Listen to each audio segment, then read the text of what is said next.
আমরা প্রথম দিন থেকে দাবি করে আসছিলাম যে আইএসএফ আশ্রিত সমাজ বিরোধীরা এই ঘটনার সঙ্গে যুক্ত। আমরা দেখছিলাম প্রথম দিন যখন আমাদের দলের এক গাদ্দার বিশ্বাসঘাতক ধরা পড়েছিল, আমাদের দলের একজন কর্মী মোফাজ্জেল খান, তাকে ধরার পর এই ভাঁড়ের যারা বিরোধী রাজনৈতিক দল, একটা অংশের গদি মিডিয়া, তারা এমন ভাবখানা দেখাচ্ছিল যে এর পিছনে শুধুমাত্র তৃণমূল কংগ্রেস জড়িত। কিন্তু সময়ের সঙ্গে সঙ্গে যত দিন গেছে তত আইএসএফ এর যোগ, আইএসএফ আশ্রিত সমাজ বিরোধীদের যোগটা পরিষ্কার হয়ে গেছে। আমি একজন পর একজনের নাম ধরে বলি। রাজু বলে একজন যে ধরা পড়েছে, যে সাব শুটার, যার বাড়ি হচ্ছে চকমরিচায়, সে একজন আইএসএফ এর কর্মী। আজহার বলে যে পঞ্চায়েত আইএসএফ এর থেকে নির্বাচিত পঞ্চায়েতের সদস্য 2024 সালে নির্বাচনের পর আমাদের দলে এসেছিল, 2023-এ নির্বাচিত হয়েছিল, 2024-এ নির্বাচনের পর আমাদের দলে এসেছিল। এই আজহার হচ্ছে মেন প্ল্যানিং করেছিল মোফাজ্জেলের সঙ্গে, এখনো পর্যন্ত যা খবর। আজকে সেও আইএসএফ থেকে নির্বাচিত। গতকালকে রফিকুল খান, যার বাড়ি হচ্ছে পানাপুকুরে, গতকাল সে অ্যারেস্ট হয়েছে তার হাসনাবাদ থেকে। তার পরিবারের লোকেরা দাবি করেছে আইএসএফ কর্মী, যার কারণে তাকে অ্যারেস্ট করা হয়েছে। গতকাল রাতে রিয়াজুল বলে একজন গ্রেপ্তার হয়েছে, তা আইএসএফ এর সক্রিয় কর্মী, যার বাড়ি হচ্ছে পানাপুকুরে। আর নারায়ণপুরে একজন সমাজ বিরোধী খুনি 14 বছর ধরে যে জেলে ছিল একটি ডাকাতির কেসে, জাকির গাজী একজন সবজি বিক্রেতা, পুলিশ তাকেও গ্রেপ্তার করেছে। মোট 7 জনকে গ্রেপ্তার করেছে। তার মধ্যে যদি আমরা দেখি 5 জনের রাজনৈতিক পরিচয় হলো, 4 জন হচ্ছে আইএসএফ, 1 জন হচ্ছে তৃণমূল কংগ্রেসের কর্মী। আমরা প্রথম দিন থেকে বলেছি খুনিদের কোন রকম রাজনৈতিক রং হতে পারে না। এই আইএসএফ হোক আর তৃণমূল হোক আর সিপিএম হোক, এই খুনের সঙ্গে যে বা যারা জড়িত আছে তাদেরকে দৃষ্টান্তমূলক শাস্তি দিতে হবে, তাদেরকে ফাঁসি দিতে হবে। এটাই হচ্ছে আমাদের দাবি। আমরা অবাক হয়ে যাই যখন আমরা খুনিদের দাবিতে, সে কোন নয়ের লোক আমরা যখন দেখছি না, আমরা এটাকে নিয়ে যখন প্রতিবাদ করছি, তখন আমাদের রাজ্যের কিছু বিরোধী দল আর কিছু পেশাদার দালাল মিডিয়া আজ তারা এই ঘটনাকে কিভাবে মুভমেন্টটাকে চেঞ্জ করে দেওয়া যায়, কিভাবে তৃণমূল কংগ্রেসের ঘাড়ে চাপানো যায়, এই ধরনের একটা নোংরা খেলা, নোংরা চক্রান্ত ষড়যন্ত্র করছে। আমরা কলকাতা পুলিশকে ধন্যবাদ জানাবো। 4 দিন 5 দিনের মধ্যে প্রকৃত যারা খুনি তাদেরকে গ্রেপ্তার করেছে। আমি আজকে এখানে হাজার হাজার মানুষ আছে, মিডিয়াতে হাজার হাজার মানুষ আছে যারা দেখছে।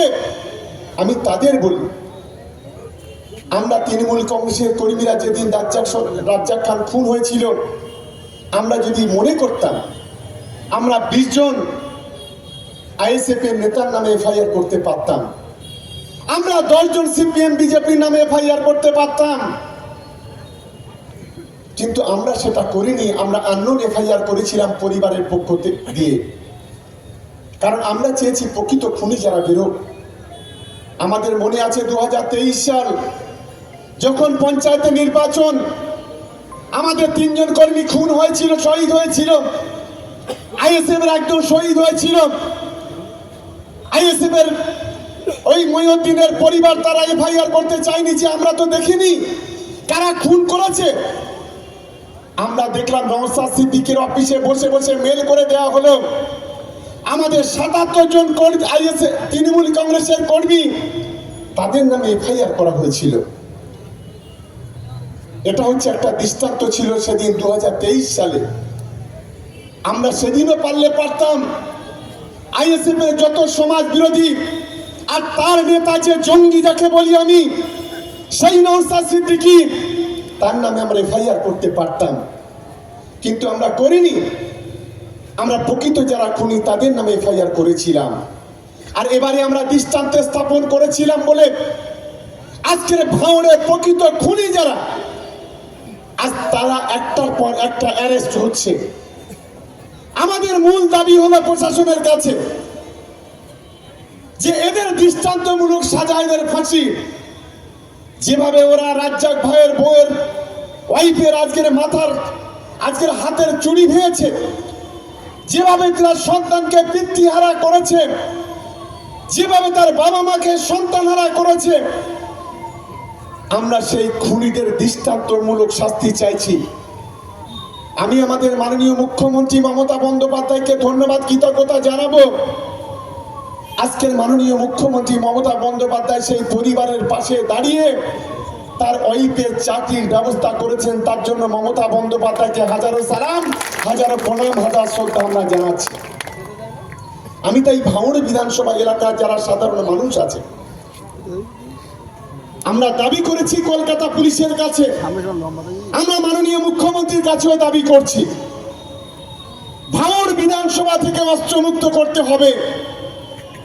যে আইএসএফ আশ্রিত সমাজ বিরোধীরা যারা ভোট গণনার দিনে পুলিশের বিরুদ্ধে লড়াই করেছিল, সেন্ট্রাল ফোর্সের বিরুদ্ধে লড়াই করেছিল, পাঞ্জাব পুলিশের বিরুদ্ধে লড়াই করেছিল, সেদিন পুলিশের গুলির লড়াইতে সেদিন 3 জন যেমন আইএসএফ এর কর্মী সেদিন খুন হয়েছিল, একজন পুলিশের অ্যাডিশনাল এসপির গুলিবিদ্ধ হয়েছিল, 2 মাস মৃত্যুর সঙ্গে পাঞ্জা লড়েছিল, একজন কনস্টেবলের গুলি লেগেছিল, তাকে 1 মাস হসপিটালে থাকতে হয়েছিল।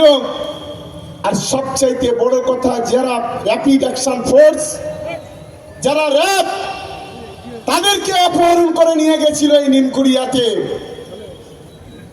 এরা কারা? এদেরকে মাটির ভিতর থাকলেও এদেরকে খুঁজে বের করতে হবে। এরা সমাজ বিরোধী, এরা খুনি, এরা ভাঙড়ের শান্তি চায় না। আমি যে গদি মিডিয়াগুলো তারা চ্যালেঞ্জ করে বলতে চাই, যারা দালালি করে বিজেপি, আমি তাদের বলি 2023-এর পর থেকে 2024-এর নির্বাচন একটা ইনসিডেন্ট দেখান যে ভাঙড় বিধানসভায় তৃণমূল কংগ্রেসের কর্মীরা কোনো বিশৃঙ্খলা সেখানে তৈরি করেছে, একটা কিছু দেখান। আপনি দেখাতে পারবেন না। আমি তাই আপনাদের কাছে অনুরোধ করি যে ভাঙড়ের শান্তির পক্ষে তৃণমূল কংগ্রেস, ভাঙড়ের উন্নয়নের পক্ষে তৃণমূল কংগ্রেস, ভাঙড়ের খুন খারাপির বিরুদ্ধে তৃণমূল কংগ্রেস, ভাঙড়ের অশান্তির বিরুদ্ধে তৃণমূল কংগ্রেস বিগত দিনে যেমন লড়াই করে এসছে মাথা উঁচু করে, আগামী দিনে তিনি তেমন লড়াই করবেন। আমরা আজও বলি যে এই লড়াই আমরা জানি এই আইএসএফ আশ্রিত সমাজ বিরোধী যাদের সঙ্গে বিজেপি সবচাইতে বেশি সুসম্পর্ক, বাংলার বিজেপির সবচাইতে বড় দালাল যার নাম হচ্ছে নওশাদ সিদ্দিকী, বাংলার বিজেপির সবচাইতে বড় চামচা যার নাম হলো আব্বাস সিদ্দিকী, যে প্রতিনিয়ত বিধানসভায় দাঁড়িয়ে বিজেপির হয়ে কথা বলে। আমরা বলতে চাই আগামী দিনে ভাঙড়ের মানুষকে এদের বিরুদ্ধে সতর্ক হতে হবে। আজকে যেভাবে ভাঙড়ে যেভাবে খুন হচ্ছে, সেই খুনটাকে আড়াল করার জন্য যেভাবে মিথ্যা কথা বলছে, এটা ভাঙড়ের ইতিহাসে এত বড় নক্কারজনক ঘটনা কেউ কখনো ঘটায়নি। আমি আজকে নওশাদকে প্রশ্ন করতে চাই, বড় বড় কথা বলছেন। আজকের আমাদের মুখ্যমন্ত্রী মমতা বন্দ্যোপাধ্যায়, অভিষেক বন্দ্যোপাধ্যায়ের নেতৃত্বে কলকাতার রাজপথে লক্ষাধিক মানুষের মিছিল। সেই মিছিলের কি দাবি ছিল? যে আজকে সারা দেশ জুড়ে বাঙালি খেদাও অভিযান চলছে। বাংলা কথা বললে তাদের বাঙালি বলে হয় বাংলাদেশে পাঠিয়ে দেওয়া হচ্ছে। বাংলা কথা বললে নাইলে তাদেরকে জেলে ঢুকিয়ে দেওয়া হচ্ছে। গোটা দেশ জুড়ে বাঙালিদের অপমান অসম্মান করা হচ্ছে। কই নওশাদ সিদ্দিকী এত নাকি মুসলমানদের জন্য মায়া কান্না কাঁদেন, বাঙালিদের জন্য তার নাকি চোখের পানি ঝরতে ঝরতে কবিরের মতো হয়ে গেছে। কই একটা প্রতিবাদ মিছিল তো আমরা দেখলাম না। আমি প্রশ্ন করতে চাই, যখন শুভেন্দু অধিকারী বলে মুসলমান মানে জেহাদি, মুসলমান মানে সন্ত্রাসবাদী, মুসলমান মানে সমাজ বিরোধী, তাদেরকে এই বাংলা থেকে পাকিস্তানে কিংবা বাংলাদেশে তাড়িয়ে দিতে হবে। কই নওশাদ সিদ্দিকী আপনি তো একদিন তার প্রতিবাদ করেননি, বরং প্রতিটা মুহূর্তে বিধানসভায় দাঁড়িয়ে বিজেপি যে কথা বলেন আপনি সেই কথা বলেন। আপনি বিধানসভায় একরকম করেন, আর ভাঙড়ের মাটিতে যখন আছেন তখন মুসলমানদের জন্য মায়া কান্না কাঁদেন। আমরা তীব্র নিন্দা, তীব্র ধিক্কার জানাচ্ছি। আমি তাই ভাঙড় বিধানসভা এলাকার সর্বস্তরে মানুষের কাছে আমার আবেদন, আগামী দিনের জোর লড়াই তৈরি হতে হবে। অত রাজ্জাক ভাইয়ের মতো, রাজ্জাকের মতো আমাদের অনেককে যদি শহীদ হতে হবে, ভাঙড় বিধানসভাতে 1 ইঞ্চি জমি আমরা ছাড়বো না, এটা অন্তত ওদের মাথায় রাখা উচিত। আজকের এখানে একজন সমাজ বিরোধী আছে আইএসএফ এর, দক্ষিণ 24 পরগনা জেলার নাকি সভাপতি, বড় বড় কথা বলেন। আমি তাই বলি, বাড়ির পাশের লোকটা তো আপনার সঙ্গে আছে তো। আর সন্ধ্যার সময় আমরা দেখি কিছু বিজেপির, কিছু আইএসএফ এর, কিছু সিপিএম এর নেতা আছে, মুখে ভালো করে পাউডার মেখে বিউটি পার্লারে গিয়ে ঘষে মেজে সন্ধ্যার সময় গিয়ে এবিপি আনন্দের মতো চ্যানেলে, রিপাবলিক বাংলার মতো চ্যানেলে, সিএনএর মতো চ্যানেলে গিয়ে বসেন। তারপরে শুরু হয় মিথ্যার ফুলঝুরি।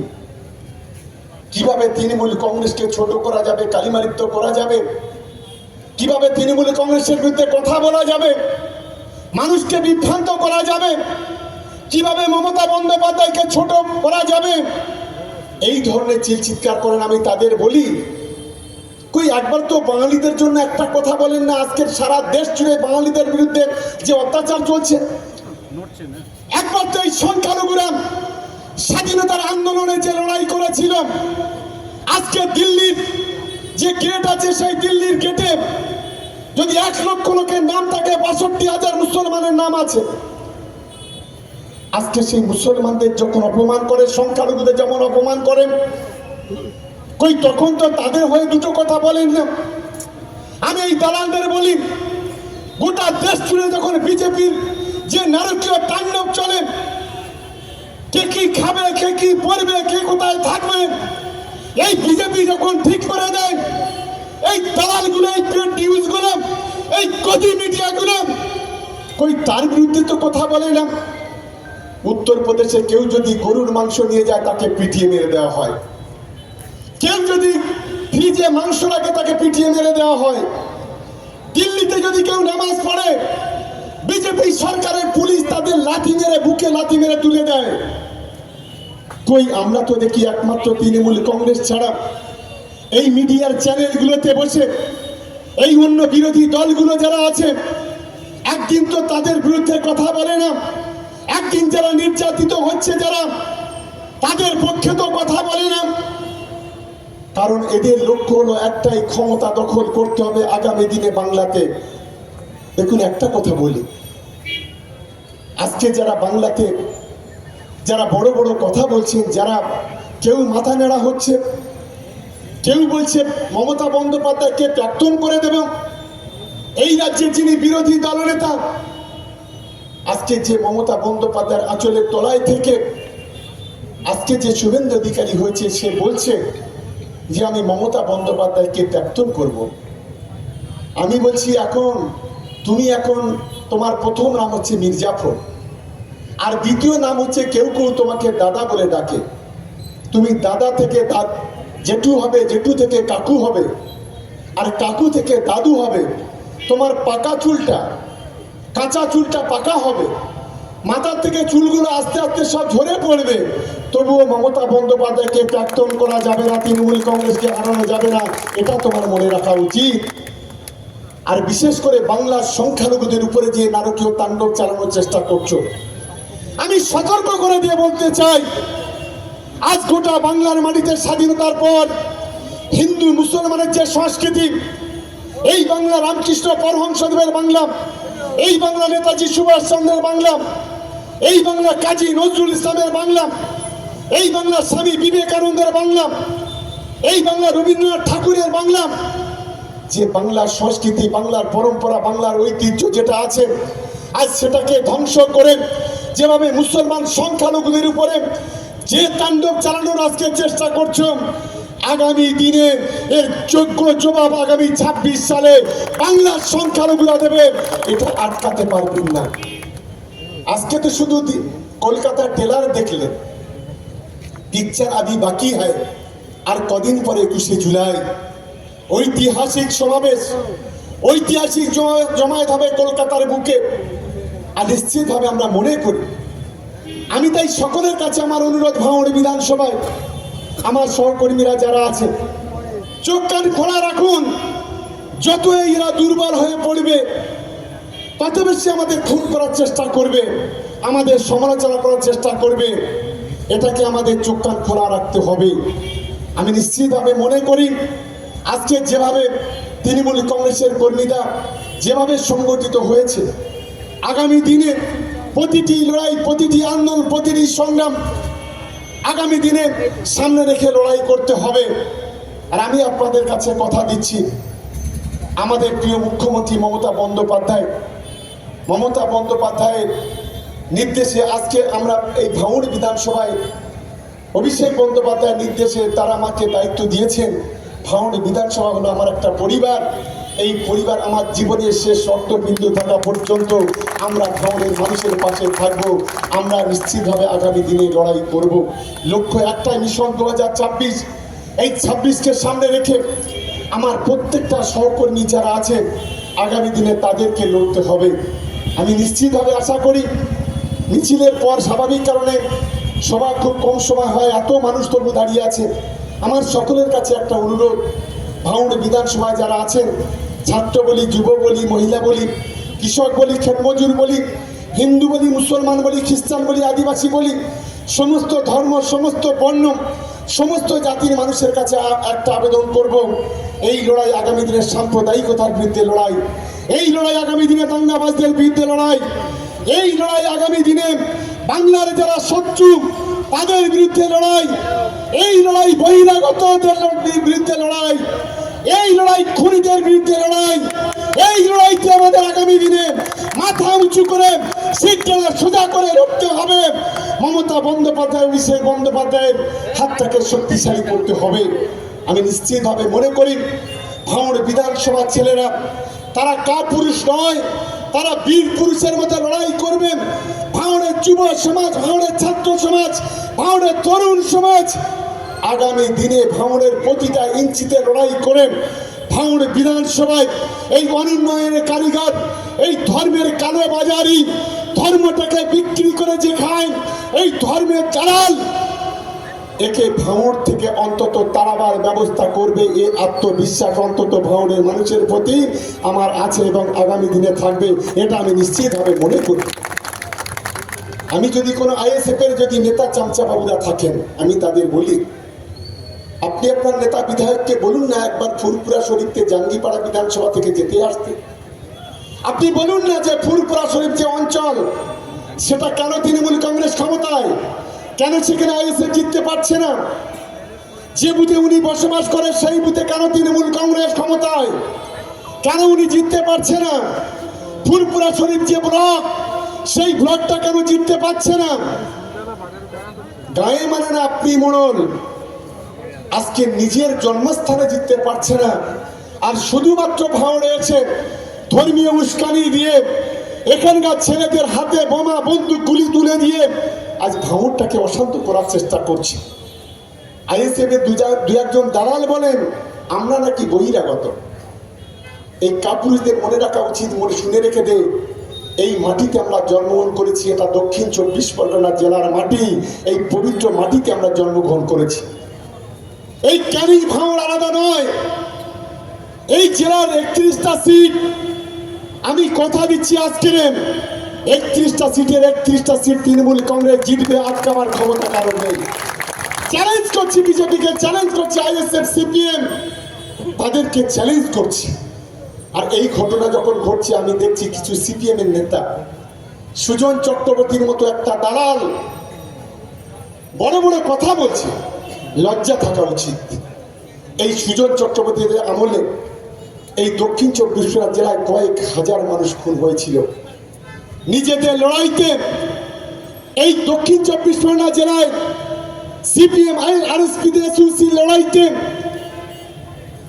কয়েক হাজার মায়ের মাথার সিঁদুর হাতে চুরি হয়েছিল এই সুজন চক্রবর্তী, কান্তি গাঙ্গুলি, শ্রমিক রাহিনীর মতো নেতাদের নিজেদের লড়াইতে। আমরা দেখেছিলাম এই দক্ষিণ 24 পরগনার জয়নগরে একদিনে 9 জন মানুষকে খুন করা হয়েছিল।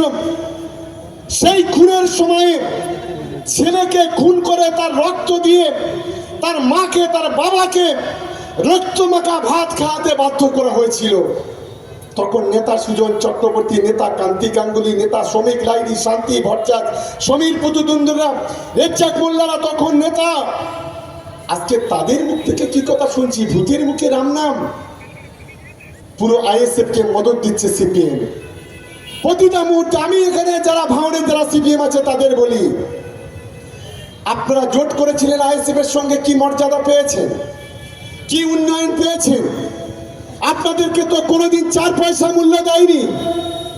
আপনারা কখনো লোকসভায়, কখনো বিধানসভায়, আপনারা তো এই আইএসএফ কে সমর্থন করেন, তার বিনিময়ে আপনারা কোনো মূল্য পাননি। আমি তাই বলি, আপনাদের ওই 4 পয়সার নেতা তুষার ঘোষ থেকে সুজন চক্রবর্তী, এদের কথা ভাঙড়ের মানুষকে, সিপিএম কে বলবো শুনবেন না। তৃণমূল কংগ্রেসের পাশে থাকুন। আর আগামী দিনে এই সাম্প্রদায়িকতার দালাল কালোবাজারি নওশাদকে ভাঙড় থেকে উৎখাত করার জন্য ভাঙড়ের সর্বস্তরের মানুষকে এক হওয়ার জন্য আবেদন করব। সাথে সাথে রাজ্জাক সর্দারের, রাজ্জাক খানের যারা খুনি, সেই খুনির দৃষ্টান্তমূলক শাস্তির ব্যবস্থা করার জন্য আমি অনুরোধ করব। আমি বারে বারে রাজ্জাক সর্দার বলছি এই কারণে, এই ভাঙড় 1 নম্বর ব্লকের আমার বিধানসভাতে দুর্গাপুরে রাজ্জাক সর্দার বলে আমাদের একজন যুব সভাপতি ছিল, তাকেও একইভাবে খুন করা হয়েছিল। সেই কেসের সাক্ষীটাও চলছে। এই আইএসসিপিএম এ আশ্রিত সমাজ বিরোধীরা সেদিন রাজ্জাককে খুন করেছিল।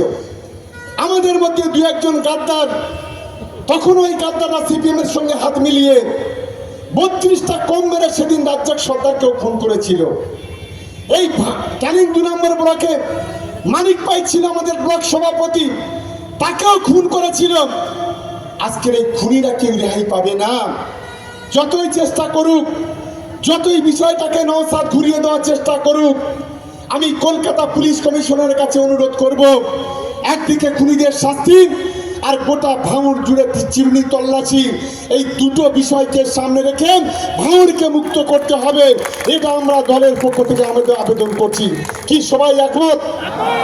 জোরে বলতে হবে একমত। এদিকে একমত, কথা দিচ্ছেন? আগামী দিনে তৃণমূল কংগ্রেসের পাশে থাকবেন, খুনিদের বিরুদ্ধে থাকবেন, মমতা বন্দ্যোপাধ্যায়ের পাশে থাকবেন, অভিষেক বন্দ্যোপাধ্যায়ের পাশে থাকবেন, তৃণমূল কংগ্রেসের পাশে থাকবেন, সমাজ বিরোধীদের উৎখাত করবেন। এই শপথ আপনারা সকলে নিন। ভাঙড়কে মুক্ত করুন, সমাজ বিরোধীদের উৎখাত করুন, এটাই হচ্ছে আমাদের লক্ষ্য। তাই আর বক্তব্য দীর্ঘায়িত নয়। আমি সকলকে অনুরোধ করব, আজকে যেমন দলে দলে হাজারে হাজারে যেভাবে আজকের উপস্থিত হয়েছেন, প্রায় 10,000-এর বেশি মানুষ আজকের এই মিছিলে অংশগ্রহণ করেছেন।